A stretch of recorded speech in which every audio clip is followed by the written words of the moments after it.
Gene Autry was one of my favorite, but I especially loved his sidekick, Pat Buttram. Remember him? Not long ago, I read a story about Pat Buttram. He lives in the Hollywood area, and he's in the business world now, and he has a couple of business establishments.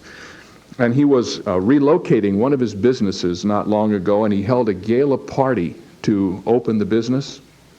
Invited all of his special friends from Hollywood to come to celebrate the relocation of this franchise.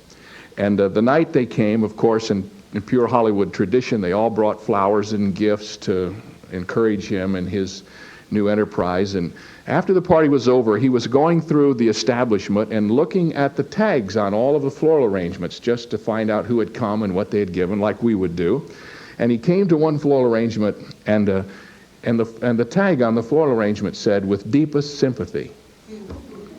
And he thought, some sorry person thinks that's funny. And he was really upset to find out who would have sent him such a terrible message when he was relocating his business and trying to get a new start.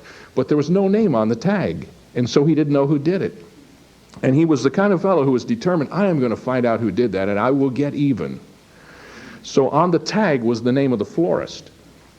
He pulled the tag off the floral arrangement. He went down to the florist and he said, "Do you remember someone coming in yesterday and buying a floral arrangement?" And he described it, and attaching this tag to it. And he said, "Well, I certainly do." He said, "What's the matter?" He said, "Somebody sent this to my grand opening of a new business I just relocated, and I don't understand." And the florist turned ashen.